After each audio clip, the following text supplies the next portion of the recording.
Hello, welcome to lesson 6 of the R module. In Antidote, this is called Team Up, how social accountability helps break the phone addiction cycle. I am so incredibly excited, as per usual, to get into this lesson because it is an amazing method, strategy, and tactic to not only supercharge your own journey towards a more mindful approach to your phone, but also someone else's journey. And we'll talk about why that's important here in a little bit. But I am very excited to get into this because it is such a strong module, and I think you'll find that too. So why don't we dive right in? In the long history of humankind, those who learn to collaborate and improvise most effectively have prevailed.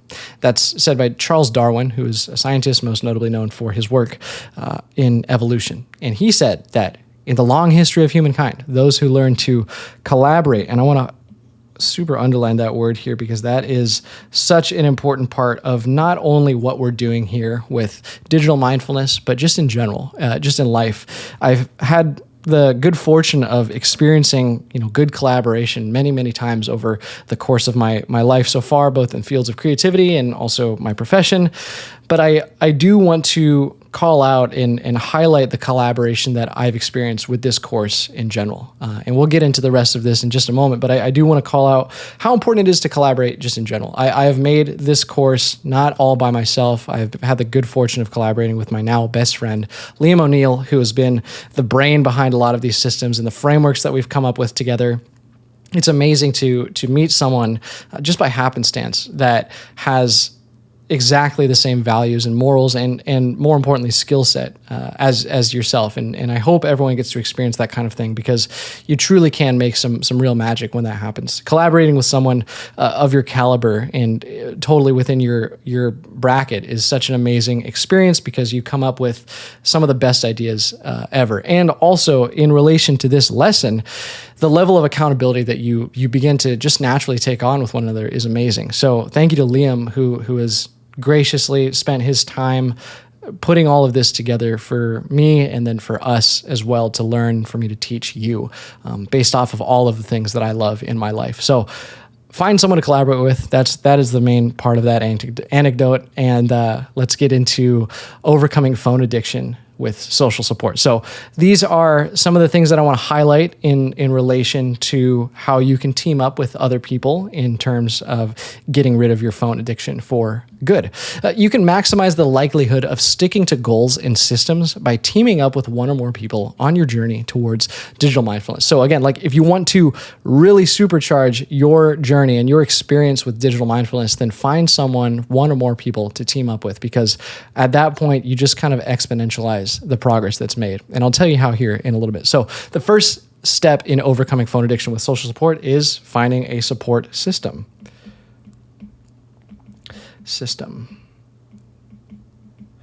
So these can be friends, family, or other people in your circles that you're around. Encouragement and understanding and patience are just a few of the benefits that you get from defining a true support system. You can share your struggles, you can share your victories, you can win together, you can lose together, which makes the pain of losing a lot less than actually losing by yourself. And the most important part is accountability. That I just want to highlight here.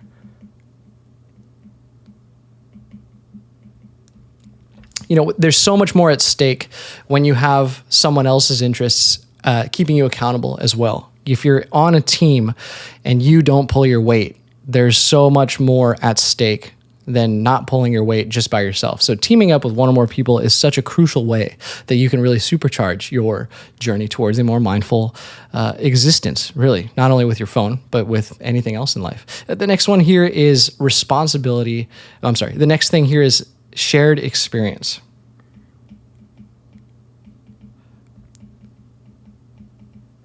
So this kind of goes without saying when you team up with someone or when you're on a team in general, but it's so nice to face challenges together with someone else, especially if it's a person that you like. Obviously, I don't think you should team up with someone that you don't like, but if you can find someone to collaborate with that, again, like Liam and I, if you align on morals and values, all of a sudden the experience you're having as you're working your way through a journey towards a more mindful approach to technology becomes that much more enjoyable because you're doing it with someone that you love.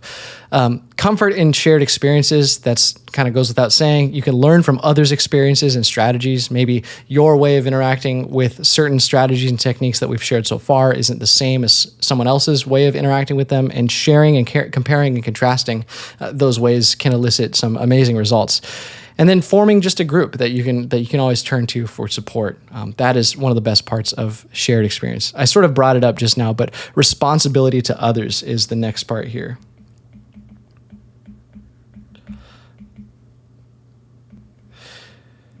Responsibility to others, recognizing the impact of phone addiction on relationships. So especially if you're teaming up with one or more people and you recognize what it's like to be around those people as they're on their phone, or vice versa, you're on your phone while they're not.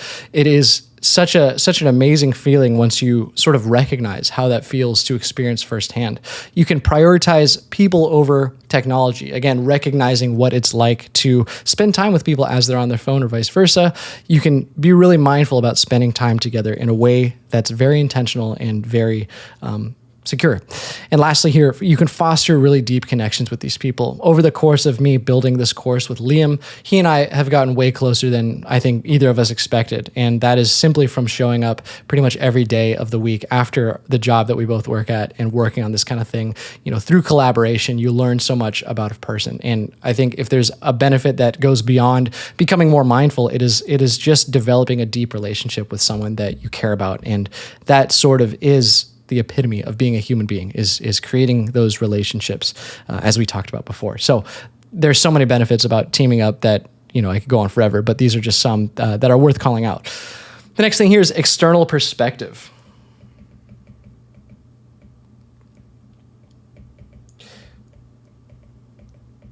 Remember, your digital mindfulness journey is not going to be the same as someone else's, and allowing yourself to be in a space and even in the same room as someone else who's on a similar journey to you can elicit some amazing results and perspectives when it comes to finding out the best way to do something. That is one of the best parts of teaming up with one or more people. Others can provide an objective view or give you objective feedback to the systems and goals that you might have. You can gain useful insights and suggestions from someone else, your feedback on progress and setbacks, and the opportunity for constant reassessment. Reassessing by yourself is only so effective. I feel like after a good amount of time, turning to someone that you trust and that you admire and that you want to be held accountable by is an amazing way to reassess if you need to, and to sort of take the next step from an informed approach. And the last one here is strength in numbers.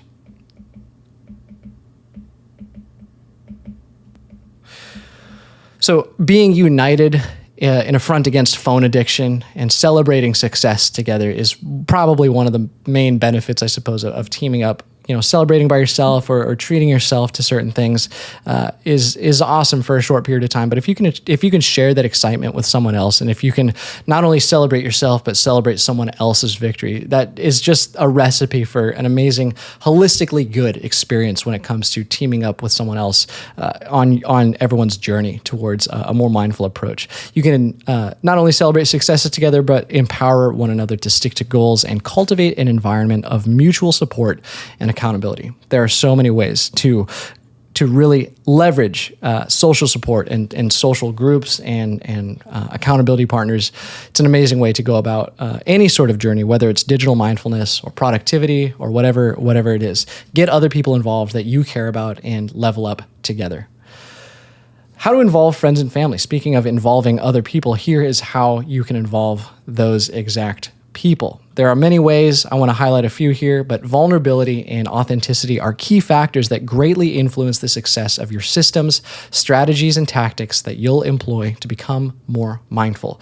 So the first way here is open communication. Once you've found your group and once you've found a support system that you have deemed appropriate for your journey, once you've established that group, open communication is a huge part of these relationships. You can share your desire to reduce phone usage, open up about your struggles, educate them on the concept of phone addiction, and listen to their concerns. So I just want to write down you share desire,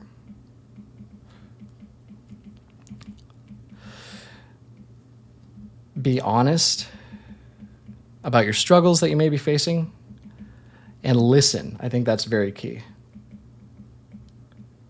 So listening to other people's experience is such an amazing way to not only learn about them, but learn about yourself, because it requires an active engagement in whatever conversation you're in. That usually for me gleans so much information about myself and how I should move forward with certain things. So listening, if you're going to take anything away from the open communication section, listening to your partners and informing your next step through that is an amazing way. And these are also tips that you can really apply to any relationships you have. It doesn't have to be support systems with digital mindfulness. It can be a relationship that you have with your parents or your partner or your friends or your brother. These are all just ways to exist together in a way that is mindful and intentional. Next one here is including those people in the process of your journey. Obviously, if you're teaming up, that is sort of inherent, but you can discuss plans and strategies.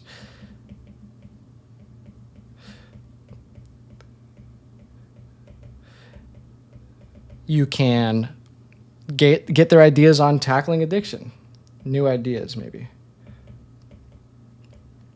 And you can engage them in setting achievable goals. Set goals together.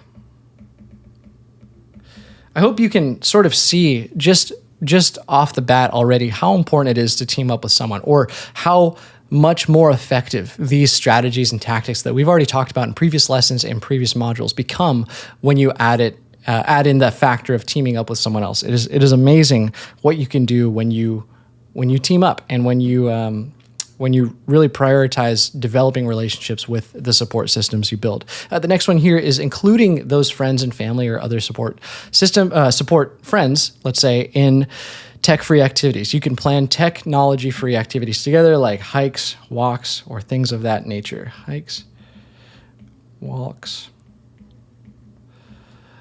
No phone dinners is cool.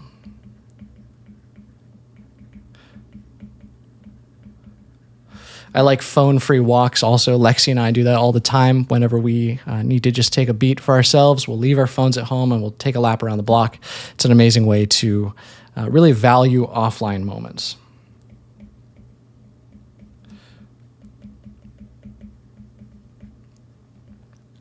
And really, that is the key of what we're doing here with this support system is learning to value offline moments in the context of being around other people and developing relationships that are much deeper than just scrolling through an endless trough and an endless sea of content all day. Lastly here, of course, it goes without saying, is the shared accountability part, right? You can implement accountability checks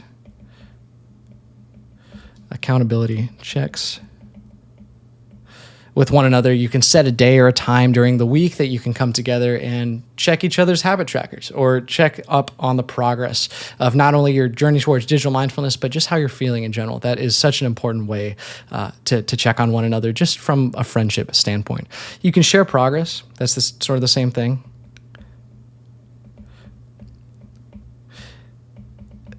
And lastly, you can check up on your accountability contract. Within the guided journal, we include an accountability contract that you can use to sign with your friends that locks it in. Of course, not legally, but it's nice to see something on paper that really lays out exactly what you two are meant to do. You or the group of people that you're in. It is awesome to sign, in an official way, the things that you want to accomplish. So, accountability contract. So these are just a few ways of how to involve friends and family into your journey. Of course, the list could go on forever about all the benefits that you can reap from involving other people in your journey. But these are a few of some of the most important that are worth mentioning and that you can experience for yourself sort of right off the bat as soon as you involve friends and family. The next one here is finding like-minded communities. You can supercharge your journey again by voluntarily seeking communities and joining groups that embody the values of non-screen related activities. So these are just a few of the communities that I have found that embody the feelings and the morals and the ethics even of screen-free activities. And it's not like they do that actively. These are things that have been around for much longer than phones have, and just recognizing them and sort of seeking them out for yourselves. is an amazing way to continue to embody the feelings and embrace the values of non-screen related activities. So the first one here is outdoor clubs or recreational clubs. There are plenty around where I live in the Pacific Northwest, and depending on where you are in the world, I'm sure you can find at least some online or in person. The next one here is book clubs.